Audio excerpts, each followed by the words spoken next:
Então, é sobre isso que a gente vai conversar hoje. A gente vai entender por que Deus mandou fazer o tabernáculo. A gente sabe que o tabernáculo é um local de encontro com Deus. E só há um jeito da gente ter um encontro com Deus, e é através de Jesus. Amém? Então, eu vou convidar você a abrir a Bíblia lá em Êxodo 25. Esse estudo eu fiz baseado no estudo de Benihim. E eu estarei aqui passando para vocês do meu jeito, né? Em Êxodo 25, versículos 8 e 9, Deus disse: "E farão para mim um santuário, para que eu possa habitar no meio deles. Segundo tudo o que eu mostrar a você como modelo do tabernáculo e como modelo de todos os seus móveis, assim mesmo vocês o farão." Deus deu instruções específicas.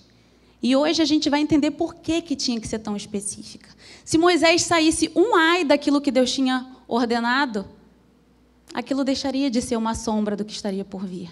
Aquilo deixaria de ter a expressão que Deus queria que estivesse. Em Hebreus capítulo 8, versículo 5, nós lemos o que dá subsídio para nós entendermos o tabernáculo desta maneira. Em Hebreus capítulo 8, versículo 5, diz assim: "Os quais ministram em figura e sombra das coisas celestes, assim como foi Moisés divinamente instruído, quando estava para construir o tabernáculo. Pois diz ele: vê e faça todas as coisas de acordo com o modelo que te foi mostrado no monte." Nós hoje podemos entender que, ao lermos as instruções, nós vemos essa sombra do que estava por vir. Na velha aliança, havia apenas a sombra, mas na nova aliança, nós temos uma noção palpável do que era o que Deus estava querendo passar para nós. Nós temos noção da substância.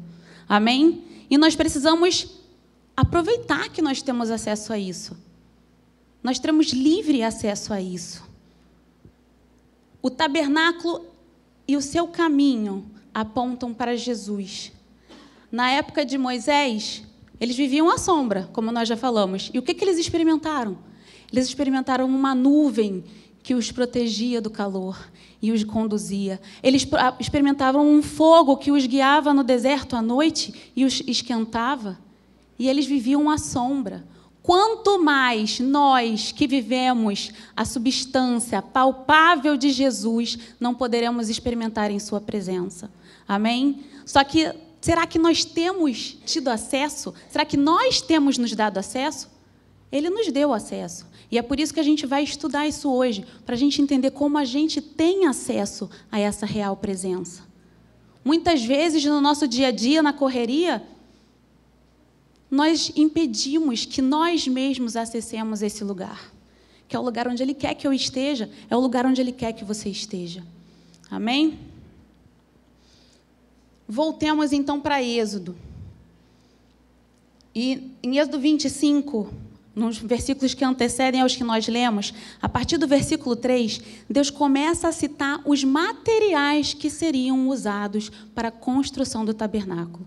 A pastora Cláudia até já citou algumas coisas aqui que eu vou falar. E aí ele começa lá no versículo 3. "Esta é a oferta que dele vocês receberão: ouro, prata e bronze." As 3 primeiras coisas que Deus fala. Ouro, símbolo da divindade de Deus. Prata, símbolo da redenção. E bronze, símbolo do sofrimento. Ele, o Deus que se fez homem, sofreu por nós e nos redimiu. Os 3 materiais simbolizam a natureza de Cristo, simbolizam o que Ele veio fazer e cumprir aqui na terra. O Deus homem que sofreu por nós e nos redimiu através do seu sacrifício. Ele é divino, Ele nos redime e Ele veio sofrer por nós. E então seguimos, e Ele fala, no versículo 4, pano azul, púrpura, carmesim, linho fino. O linho fino, que era branco. Azul. O que o azul significa? O azul significa que Jesus é o Filho de Deus. O roxo, o púrpura, como a pastora Cláudia já falou, significa que ele é o Rei. Jesus, o Rei. O carmesim, que é o vermelho, significa que ele é o Salvador. E o linho fino, que era de cor branca, significa que Jesus é o homem perfeito. 4 cores, 4 facetas de Cristo. E nós temos 4 evangelhos. Nos 4 evangelhos, em cada um deles, Jesus é apresentado para nós com uma dessas características principais. No Evangelho de Mateus, Jesus é apresentado como o Rei. No Evangelho de Marcos, ele é apresentado como o homem perfeito. No Evangelho de Lucas, o nosso Salvador. E no Evangelho de João, o Filho de Deus. 4 revelações de quem ele é. 4 revelações de quem Jesus é. O Filho de Deus, perfeito, Rei, Salvador. Este que é o nosso Jesus. Esta é a essência do nosso Cristo. E as cores vão se repetindo ao longo do tabernáculo para que a gente lembre quem é o único caminho que nós podemos traçar para chegar até o Pai. É Jesus Cristo. Deus continua com outros materiais. E aí ele segue. Pelo de cabra. Nós podemos ter 2 interpretações para o pelo de cabra. A pele da cabra, o pelo, seria um animal assim, não muito especial, digamos assim. Os profetas se vestiam com roupas de animais não muito queridos, né? Um judeu mais ligado nas aparências, mais ligado nisso, se vestiria com o quê? Com roupas de linho, com roupas de algodão, com coisas mais sofisticadas. Mas os profetas, como nós vemos o exemplo de Elias, como nós vemos o exemplo de João Batista, até no Novo Testamento, eles vestiam peles que não tinham importância. Elias era pele de animal como a cabra e o João Batista, pele de camelo. E aí era uma coisa assim, para mostrar que eles não eram desse mundo. O profeta fazia questão de mostrar isso, ele não era apegado à coisa terrena. Então, pode ter essa simbologia com o profeta, mas também pode ter outra simbologia. Lá em Levítico 9, versículo 3, nós lemos o seguinte, ó.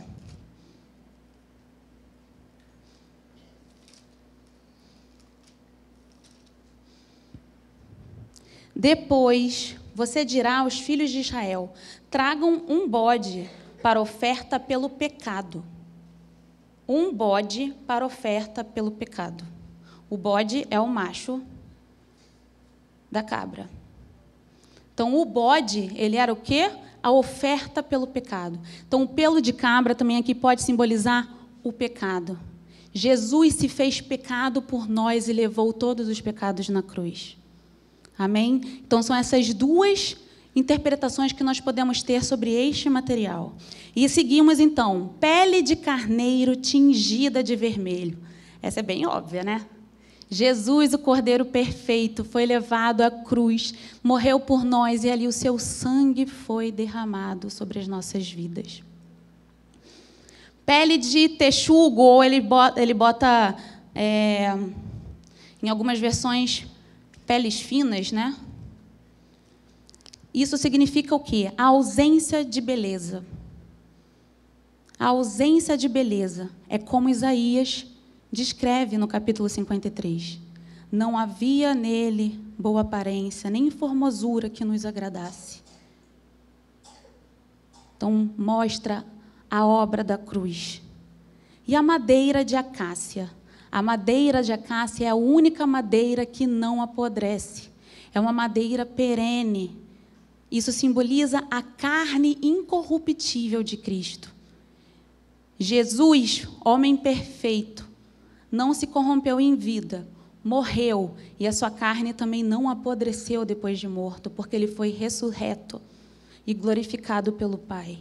O seu corpo não foi corrompido. Isso simboliza a madeira de acácia.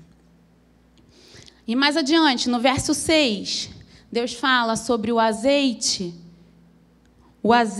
para a iluminação, que corresponde ao Espírito Santo, a unção, a oração. Especiarias para o incenso aromático, que nos levam a lembrar de adoração. E a partir do verso 7, Deus começa a citar outros materiais, que agora simbolizam o Jesus em nós, a sua igreja. Como Jesus está presente hoje em nós, na sua igreja, no seu corpo. É assim que Jesus se faz conhecido para as pessoas. É através de nós. E aí, a partir do versículo 7, ele fala: pedra de ônix, pedras de engate, para a estola sacerdotal e para o peitoral. As pedras vivas, como vemos na carta de 1 Pedro 2:5. Também vocês, como pedras que vivem, são edificados casa espiritual para sacerdócio santo, a fim de oferecerem sacrifícios espirituais agradáveis a Deus por meio de Jesus Cristo. Nós somos o seu santuário, nós somos o seu corpo.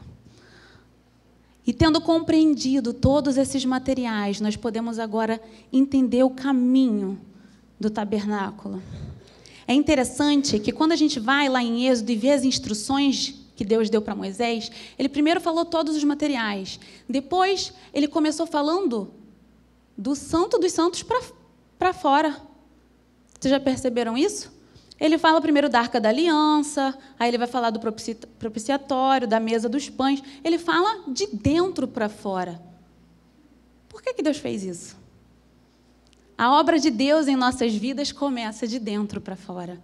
Ele já estava mostrando isso para nós. Ele nos transforma a partir do nosso coração até se manifestar isso para fora. Mas para que nós possamos entender o caminho que nós devemos percorrer, nós vamos falar sobre o tabernáculo de fora para dentro, tá bom? E a primeira coisa que nós vemos é a porta de entrada do átrio. Este portão de entrada, que tem justamente... Pode passar, gente.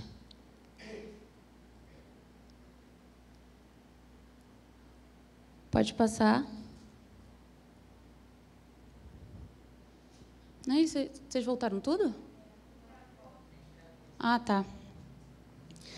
Então, a primeira coisa que nós vemos é o portão de entrada do átrio. E esse portão, ele tem justamente as cores que Deus nos fala sobre Jesus Cristo.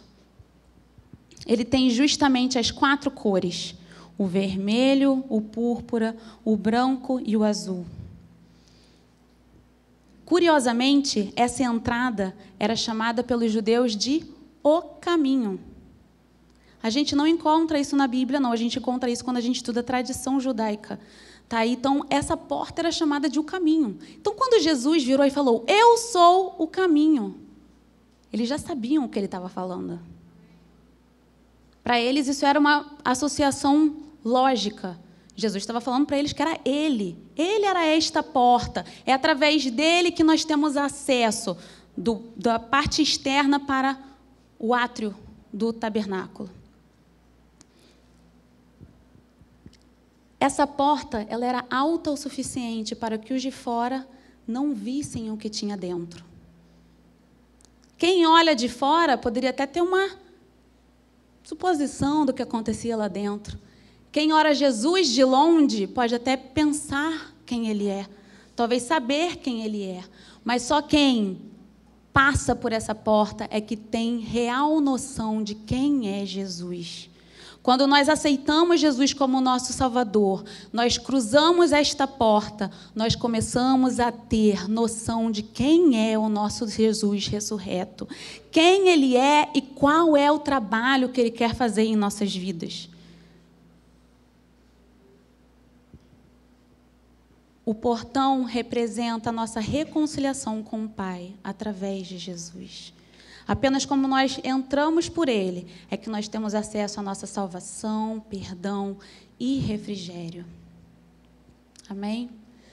Ainda na parte externa do átrio, tinha uma delimitação que era feita por cortina de linho fino, colunas, e Deus descreveu isso também. Todas as colunas, Êxodo 27, 17, todas as colunas ao redor do átrio serão cingidas de vergas de prata, e seus ganchos serão de prata, mas as suas bases de bronze. O átrio terá 100 côvados de comprimento e 50 de largura por todo o lado, e 5 de altura. As suas cortinas serão de linho fino retorcido, e suas bases de bronze. Vamos relembrar o que a gente já falou sobre os materiais? O redor do átrio todo era feito de linho fino, simbolizando a perfeição do corpo de Cristo, o homem perfeito. E as colunas, feitas de madeira, de acácia, mas revestidas de prata no topo e bronze na base. Cristo, o corpo incorruptível, aí a madeira de acácia, que sofreu por nós o bronze na base para nos redimir. Amém? É muito lindo a gente ver o Evangelho num poste. Não é? É muito lindo a gente ver isso. Como Deus é maravilhoso. E ao passar pelo átrio, ao entrar no átrio, ao ficar ali, qual é a primeira coisa que a gente vê? O altar do sacrifício.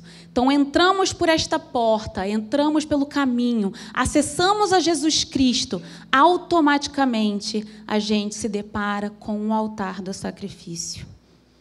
Era ali que o sacerdote depositava a sua oferta sacrificial. Mas a nossa oferta já foi paga.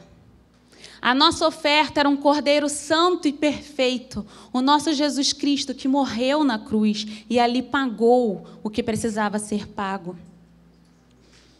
Um sacrifício único, perfeito e eficaz. Ele derramou o seu sangue por nós. Não é preciso que outro cordeiro seja sacrificado. Mas ainda assim, esse altar ainda chama por nós. Por quê? Jesus falou para nós que se nós quisermos segui-lo, nós precisamos tomar a nossa cruz, nós precisamos negar o nosso eu. Mas antes de eu falar dessa parte, eu vou falar do poder do sangue e por que esse sacrifício foi pleno, perfeito e eficaz. E quando a gente encara o altar, a primeira coisa que a gente entende é o poder do sangue de Jesus. O sangue de Jesus, ele nos redime. O sangue de Jesus, ele nos purifica. O sangue de Jesus nos justifica. Lá em Efésios 1, versículo 7, nós lemos: no qual temos a redenção pelo sangue, a remissão dos nossos pecados, segundo a riqueza da sua graça. Em Jesus Cristo, através do seu sangue, nós somos perdoados. E quando nós pensamos em perdão, nós pensamos que é uma coisa que está relativa a alguma coisa que a gente já fez. Eu cometi um pecado e eu preciso levar a Deus. O meu passado está condenado, mas eu apresento diante de Deus e Ele me perdoa. E Ele lança aquilo por terra e Ele me restaura. Em 1 João, capítulo 1, versículo 7, nós lemos: se, porém, andarmos na luz, como Ele está na luz, mantemos comunhão uns com os outros, e o sangue de Jesus, seu Filho, nos purifica de todo pecado. Ele nos limpa. Isso tem a ver com o nosso estado presente. Como eu estou? Se de repente acontecer um deslizezinho aqui rápido, Senhor, clama por Ele te limpa, instantaneamente Ele te limpa. E em Romanos, capítulo 5, versículo 9, logo, muito mais agora, sendo justificados pelo seu sangue, seremos por ele salvos da ira. A justificação diz respeito ao nosso futuro. Se andamos na luz, se andamos nos seus caminhos, se vivemos para ele, se fomos feitos filhos de Deus, se nos damos a conhecer a ele, Jesus se posiciona como nosso advogado fiel. Aquele que intercede por nós, aquele que nos justifica. Nós falhamos porque somos fracos. Quem vive a palavra, quem escolhe ser filho de Deus, quem escolhe Jesus, não vai pecar de propósito. Senão, essa salvação não foi genuína, a convicção não foi genuína. Mas a partir do momento que eu tenho essa convicção genuína, é impossível pecar de propósito, mas eu sou humana. Nós somos homens, e homens imperfeitos deslizam. E homens imperfeitos escorregam. Mas ele já prometeu na cruz que ele vai nos justificar. Então, nós precisamos compreender o poder do sangue de Cristo e tomar posse dele para as nossas vidas. O sangue de Cristo toma conta do meu presente, do meu passado e do meu futuro. E ainda ali, no altar do sacrifício, quando nós compreendemos esse poder do sangue, como eu já citei aqui antes, Jesus pede, se você quer me seguir, tome a tua cruz. E ali, então, é um lugar também de morte. É um lugar de crucificação, morte da carne, morte do nosso eu. Se almejamos a presença de Deus mais do que tudo, primeiro nós precisamos morrer. Então, para a gente ter acesso ao tabernáculo, a primeira coisa é a gente almejar essa presença. Porque isso vai dar gana para a gente ir além. Se a gente não tiver esse almejo, esse anseio pela presença de Deus, a gente, de repente, fica no meio do caminho. E a gente se contenta em ficar no altar. A gente se contenta em ficar na bacia. A gente se contenta. Mas não é isso que Deus quer para nós. Deus quer que nós tenhamos acesso ao Santo dos Santos. Então, eu preciso almejar chegar ao Santo dos Santos. E almejando, eu terei força para passar pelo altar. Para começar a obra de mortificação da carne, nós precisamos orar. A oração é a chave que nos leva à mortificação da nossa carne. A oração é a luta entre a carne e o espírito. Muitas vezes, como é que começa a oração? Começa com vãs repetições. Ó Deus, eu não sou isso. Ó Deus, me perdoa. Ó Deus, eu te peço isso. Isso está errado? Não, não está errado. É um modo de começar. A gente começa ainda em carne, mas precisamos persistir para que cheguemos a orar em espírito. Então, a gente se coloca diante do altar, começa a pedir, e ali a guerra da carne com o espírito começa a se travar, e a gente vai repetir? Repete. Às vezes o diabo deve ficar dando setinha lá, falando assim, você não sabe orar não, melhor você parar. Mentira, não para, continua. É Ele quem te ensina. É Ele que opera. Então, não desiste. Quanto mais tempo eu oro, mais eu rompo as barreiras. Quanto mais tempo eu me dedico, mais eu me mortifico. E quando eu entender que não há nada além dele, e quando eu entender que ali no altar eu posso deixar tudo, toda a minha culpa, todas as minhas distrações, todos os meus bens mais preciosos, assim como Deus pediu para Abraão o seu Isaque, a promessa que Abraão tanto esperou, mas Deus ali colocou Abraão em prova. Será que o seu Isaque vai ser capaz de roubar o lugar de Deus na sua vida?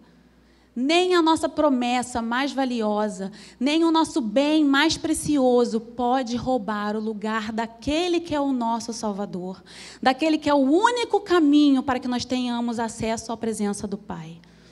E ali no altar, então, a gente vai depositar o nosso Isaac. Ele nos pede tudo. Ele precisa ser o primeiro. Ele precisa ser o centro. Quando nós atingimos isso, nada mais pode nos acusar. Não existe mais culpa. E aí nós alcançamos o poder da redenção que temos em Cristo Jesus.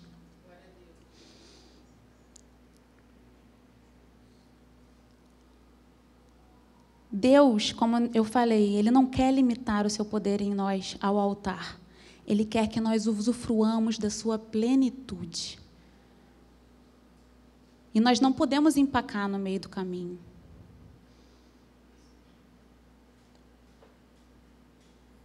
E o que vai nos ajudar a ter essa gana é a sua palavra. O próximo item que nós vemos ali de mobília no tabernáculo, no átrio, é a bacia de bronze. E a bacia representa a palavra. Muitas vezes, na nossa vida agora, né, na vida do crente, na nova aliança, a palavra e o altar estão ali, lado a lado. Não necessariamente eu vou passar totalmente pelo altar e vou depois para a palavra. Não, é muito lado a lado. Às vezes eu vou estar na palavra e, de repente, vai ter alguma coisa que eu vou ter que voltar para o altar. E aí a palavra vai me dar substrato para eu entender o que eu ainda preciso deixar. Então, é muito lado a lado. A gente precisa entender que hoje não existe mais um ritual de passagem. Não é isso. É uma coisa que precisa acontecer online, full time, né? Aquela coisa assim, o tempo inteiro. Dia a dia eu levo a minha cruz. Dia a dia eu me alimento da palavra. Dia a dia eu só for confrontado por ela.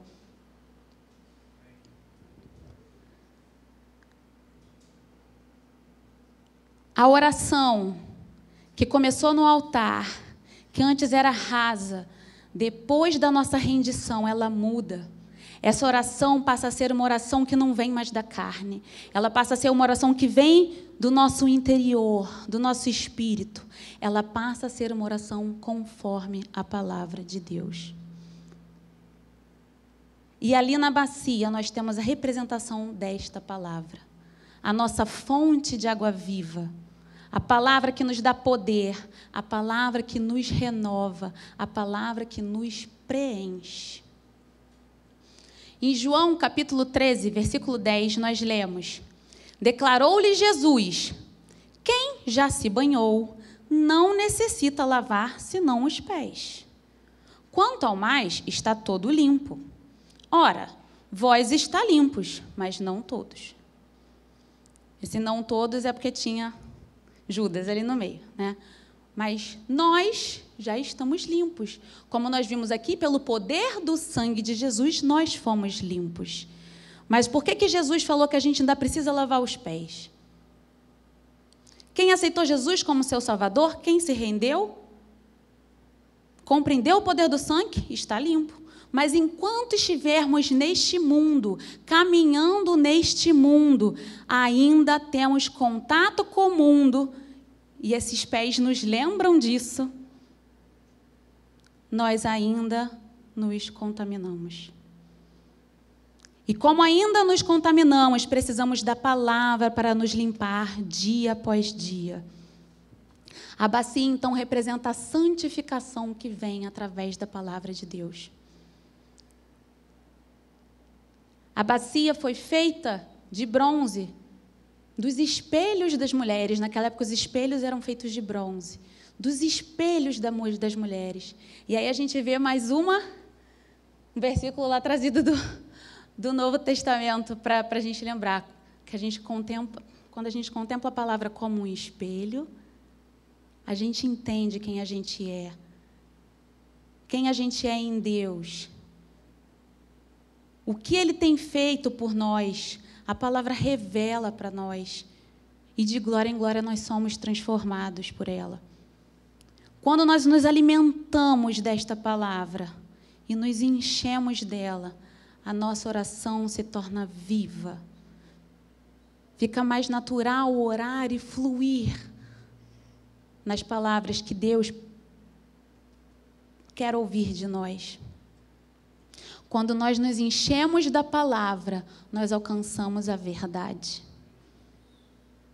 E o resultado da verdade em nossas vidas nos capacita a acessar o santo lugar, a tenda do tabernáculo.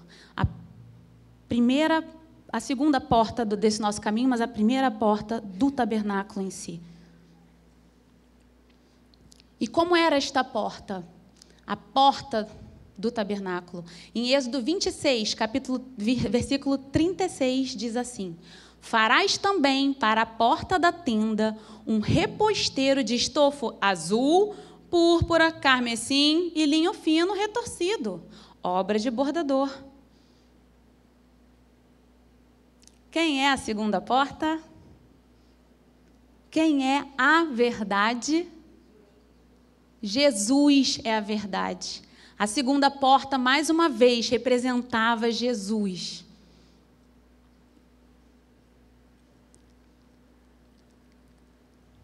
Ele disse em João, no capítulo 14 de João, nós lemos: eu sou o caminho, a verdade e a vida. Logo, se nós já falamos de duas portas aqui, a porta do átrio, o caminho, a porta do tabernáculo, da tenda, a verdade. E a terceira porta, que seria a porta dos santos, era o véu, a vida. A vida. E Jesus é a única via de acesso à gloriosa presença de Deus.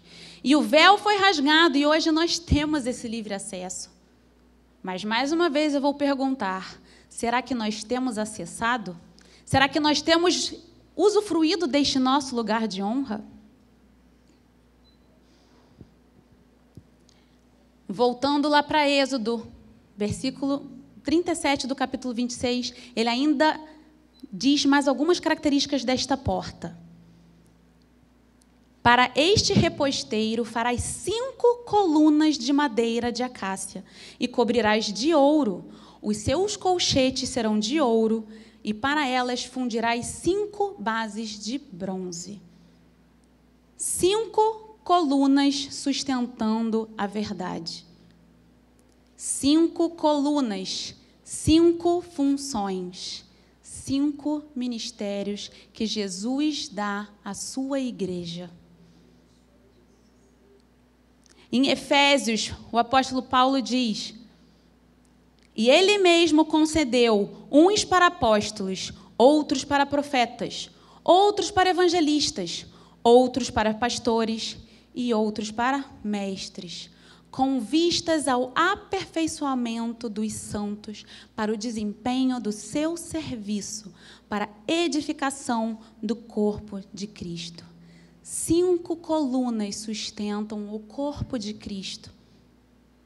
5 colunas são responsáveis por levar a verdade ao mundo. E a manifestação desses 5 ministérios precisa coexistir na igreja para que a sua igreja seja edificada. E aí eu tenho uma notícia para você. Você tem um ministério. Qual é o seu ministério? Você tem que buscar diante de Deus. Qual é o seu ministério? Deus, Jesus, você me chamou para quê? E Ele vai te falar. Às vezes demora, às vezes demora.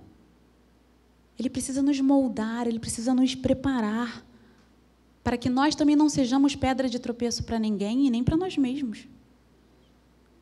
Então procure diante de Deus. Se você ainda não sabe para o que Deus te chamou, procure.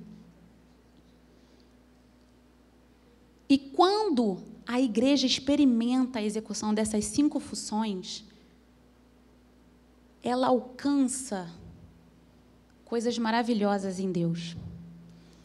Ainda seguindo em Efésios, a gente pode ver a partir do versículo 14 do capítulo 4, o que a igreja alcança.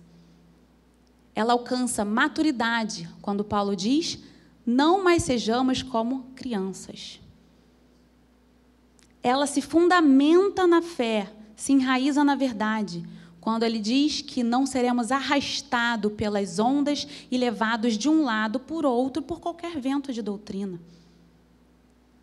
A igreja alcança livramento do engano e da decepção quando a artimanha das pessoas e a astúcia dos que induzem ao erro não vem a roubar da igreja o que Deus tem proposto para ela. No versículo 15, ela alcança a habilidade para falar a verdade, quando ela segue a verdade em amor. E assim ela alcança o crescimento, pois cresçamos em tudo naquele que é o cabeça, Cristo. E por fim, no versículo 16, ela alcança a harmonia, de quem todo o corpo, bem ajustado e consolidado pelo auxílio de todas as juntas, segundo a justa cooperação de cada parte, efetua o seu próprio crescimento, a edificação de si em amor. Precisamos buscar a manifestação dos 5 ministérios.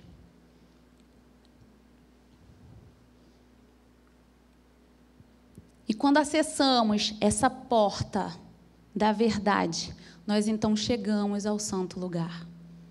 O santo lugar é um lugar de satisfação. É um lugar onde não há mais fome nem sede. Nós somos saciados pela palavra da verdade.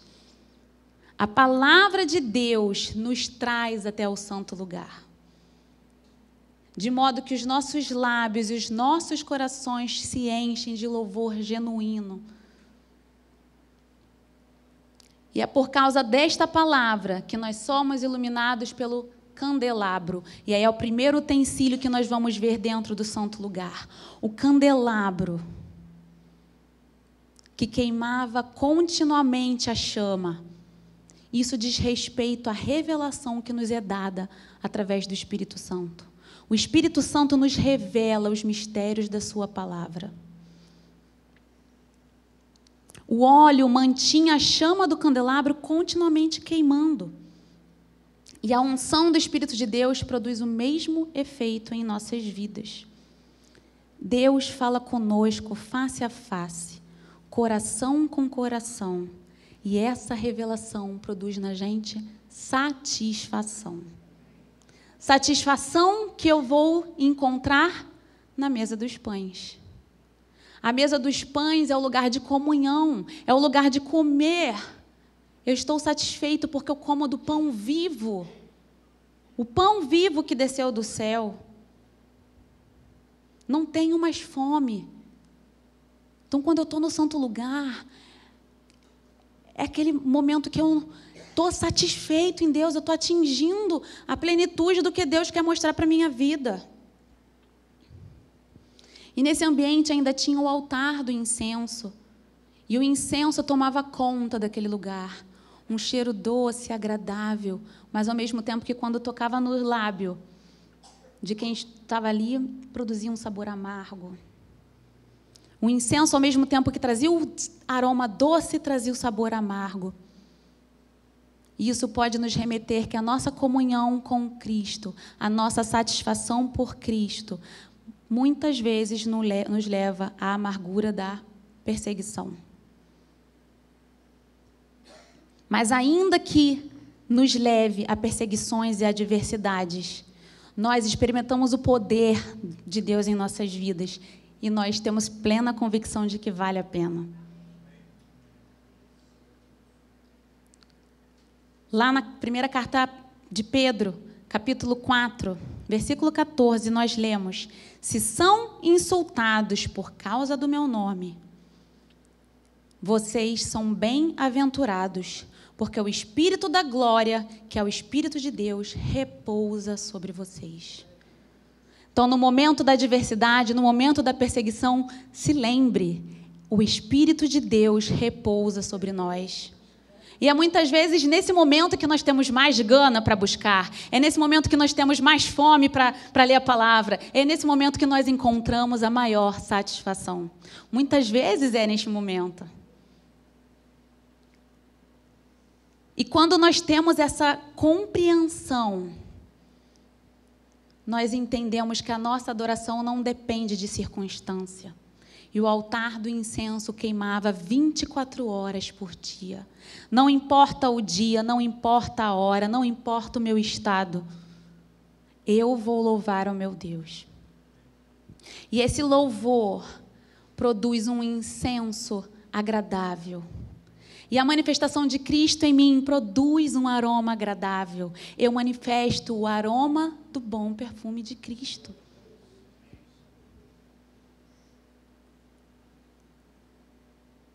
(24 horas por dia, esse altar queimava o incenso. A revelação traz a satisfação. A satisfação nos leva à adoração, mesmo que venha perseguição. E nada pode roubar a nossa adoração. Quando isso é real em nossas vidas, aí sim nós alcançamos o Santo dos Santos. O Santo dos Santos é o lugar de encontro com Deus, de encontro face a face com Deus. O santo lugar é um lugar de intimidade, comunhão, unidade. É o lugar onde a presença de Deus é palpável. E aí nós podemos lembrar do Salmo 91, que diz: aquele que habita no esconderijo do Altíssimo, no Santo dos Santos, e descansa à sombra do Onipotente, diz ao Senhor: tu és o meu refúgio e a minha fortaleza, o meu Deus em quem confio. Pois ele livrará você do laço do passarinheiro e da peste perniciosa. Ele o cobrirá com suas penas e sob suas asas você estará seguro. A sua verdade é proteção e escudo. Nenhum mal lhe sucederá, praga nenhuma chegará à sua tenda, porque aos seus anjos ele dará ordem a seu respeito para que guardem você em todos os seus caminhos. A indescritível presença de Deus. Com certeza, nos faltam palavras para dizer com perfeição o que ela é. Com certeza, as minhas palavras serão diferentes das suas também. Porque Ele se manifesta a cada um de nós da maneira que nós precisamos. Ele nos envolve, nos completa da maneira que nós precisamos, enxergando cada uma das nossas particularidades. É no lugar do Santo dos Santos que nós tocamos verdadeiramente a Deus.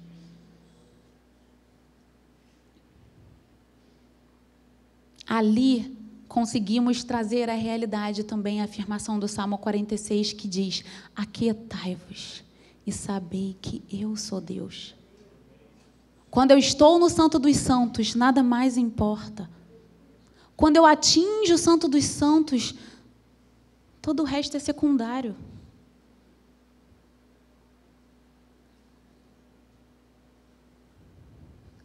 E hoje nós sabemos que quando Jesus completou a sua obra na cruz, quando Jesus deu seu último suspiro lá, a Bíblia diz que no mesmo tempo o véu foi rasgado.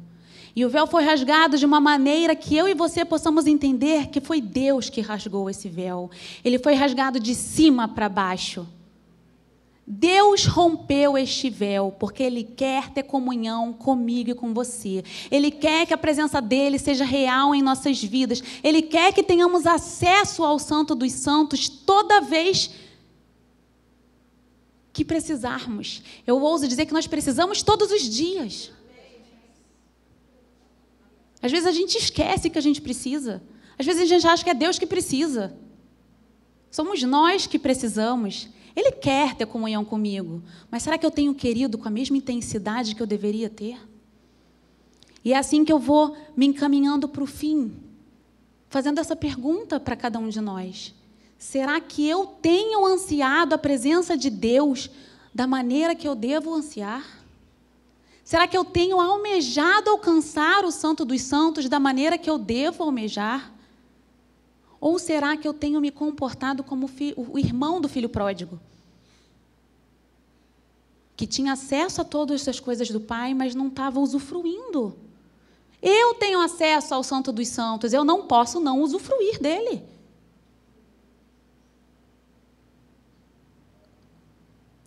E é nisso que nós queremos levar a igreja a ter acesso. Foi por isso que nós nos propusemos a fazer esse estudo hoje, o estudo na sexta-feira e a ministração de sábado, para que nós possamos entender que o véu foi rasgado e nós temos acesso ao Santo dos Santos. Se há alguma barreira que nós levantamos no caminho, que não levantemos mais. E hoje, como é uma preparação para a sexta, depois na sexta tem uma preparação para sábado, eu quero terminar este momento jogando esta palavra para você. Será que eu tenho desejado estar face a face com Deus, estar na presença dEle da maneira que eu deveria desejar?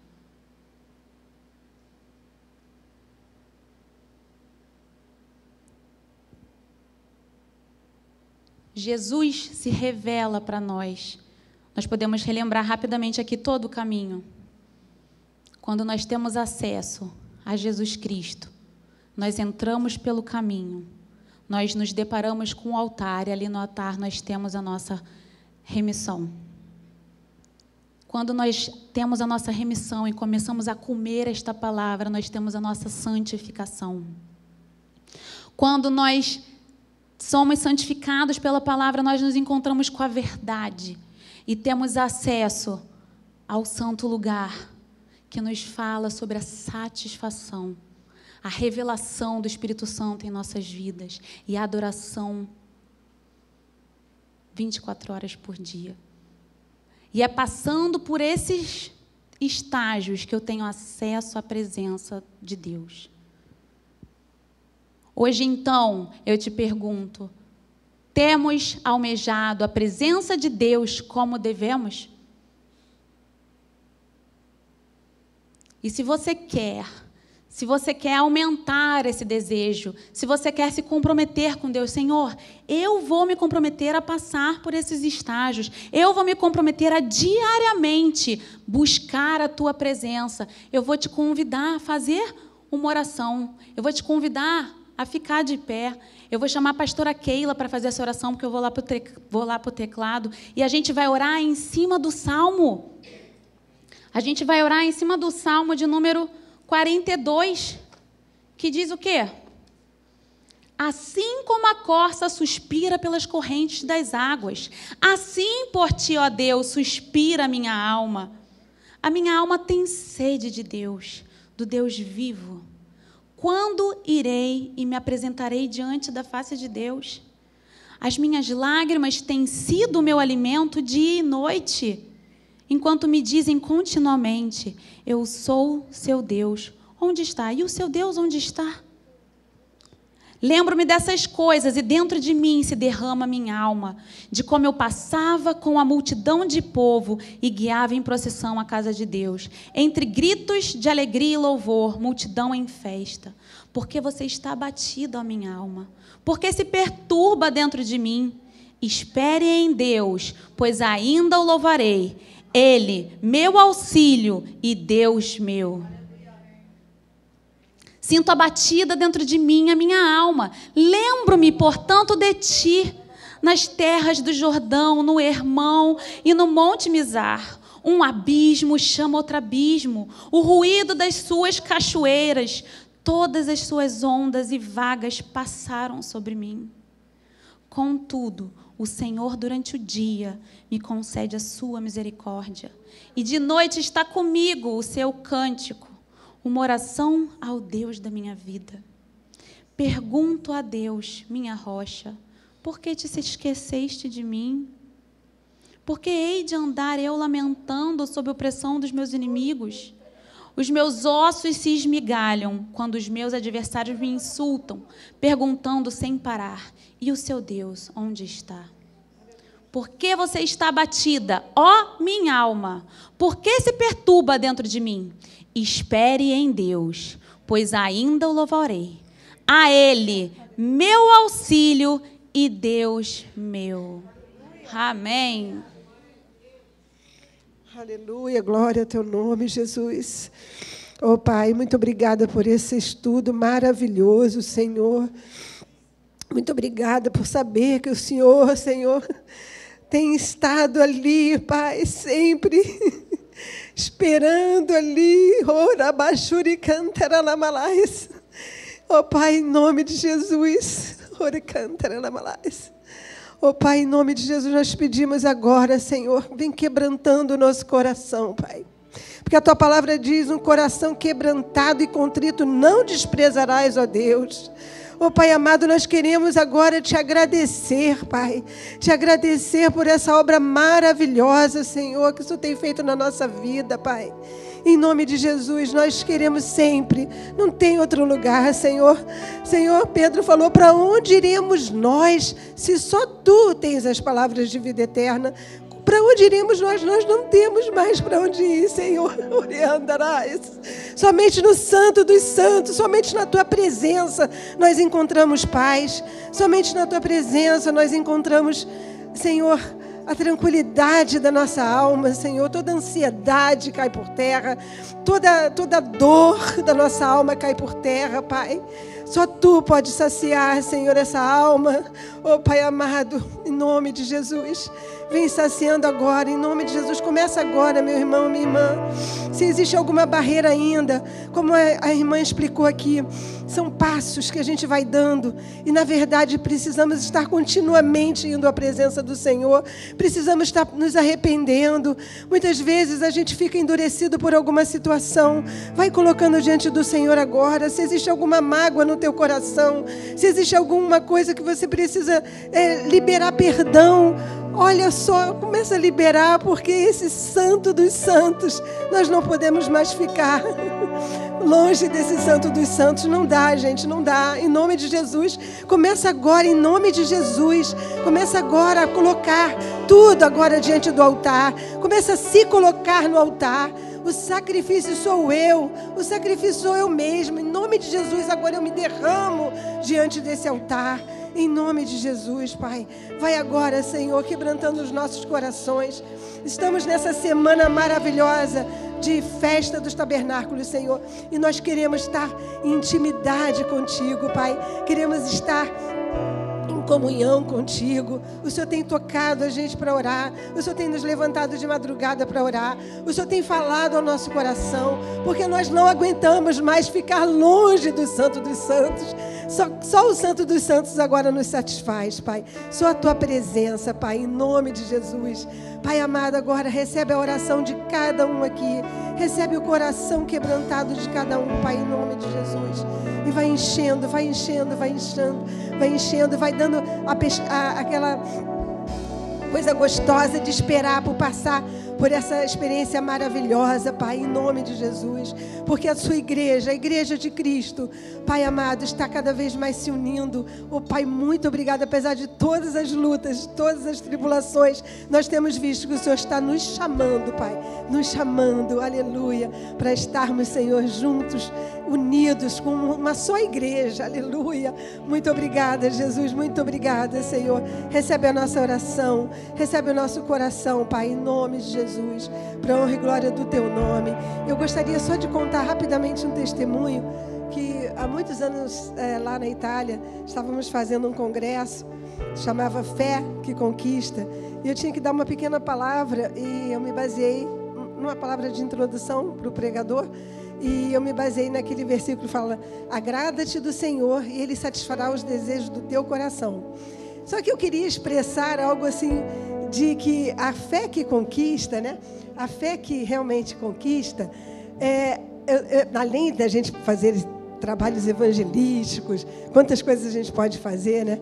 A gente tem que conquistar o coração de Deus. Porque a hora que a gente conquistar o coração de Deus, aí, olha, a gente vai sair por esse mundo afora conquistando tantas pessoas, né? Então, quando terminou, o pastor, a esposa do pastor que pregador que estava naquele momento para pregar, a Moreiba, esposa do pastor Tomás. Ela falou assim, ela contou uma experiência de um irmão, se vocês quiserem sentar, podem sentar, desculpa. E ela contou a experiência de um irmão que estava ali no seu momento de oração, ali ajoelhado, buscando a Deus. E aí ele falou, Senhor, é uma coisa muito íntima, né? Eu vou ter que levantar, porque eu vou ter que fazer um trabalho ali, eu vou ter que sair e tal e tal. E aí ele sentiu o Espírito Santo falar, não vai embora não, fica mais um pouquinho. Eu falei, isso, irmã, é isso que eu quero dizer. Além de nós precisarmos dessa presença, Ele se agrada de a gente estar nessa presença. O Senhor se agrada de a gente estar ali juntinho. E Ele fala assim, não vai embora não, fica mais um pouquinho. Se eu escuto uma coisa dessa, eu não quero nem saber de fazer nenhum trabalho. Vou ficar aqui. A gente faz isso o tempo todo, né, meus irmãos? Trabalhando, indo para a escola, a gente está nessa presença o tempo todo, né? Na verdade, a gente não sai e entra da presença, a presença está aqui. Mas eu quero te, assim, convidar você a estar buscando mais e mais essa presença. Porque nós temos visto que esse mundo aí fora não pode suprir as nossas carências. Não supre, gente. Olha, pode ser rico, com dinheiro, com tudo. Não vai suprir, só essa presença mesmo. Em nome de Jesus. Amém. Amém. Enquanto eu vou convidar o pastor Gil para ir vindo aqui para frente, para fazer a oração final e nos despedir, eu vou te convidar a se colocar de pé e a gente vai declarar: minha alma anseia por ti.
Amém, Jesus. Ó Senhor, ainda na Tua presença, Senhor, queremos Te entregar aqui, Senhor, cada vida, Senhor, cada um que está não só aqui, Senhor, presencialmente, mas aqueles que nos assistem, Senhor, pela live, aonde estiverem, Senhor, ou aqui, Senhor, em nosso estado, ou outros estados, outras cidades, até outros países, Senhor. Ó Jesus, vai abençoando, vai derramando aqui a Tua unção, que todos possamos, Senhor, passar por este tabernáculo, Senhor, e entrarmos, Senhor, pelo tabernáculo que é o Senhor, aleluia. Possamos passar, Jesus, pelas portas, Senhor, que nos levam, Senhor, até o Santo dos Santos, Senhor. Ó Senhor, prepara-nos realmente, vai nos santificando, Senhor, vai aqui, Senhor, realmente agindo em cada vida, Senhor. Aqueles que terão, Senhor, passarão pela ministração também, Senhor. Vai tocando, Senhor, vai ungindo, Senhor, em nome de Jesus. Aleluia, Senhor. Glórias a Ti, Jesus. Aleluia.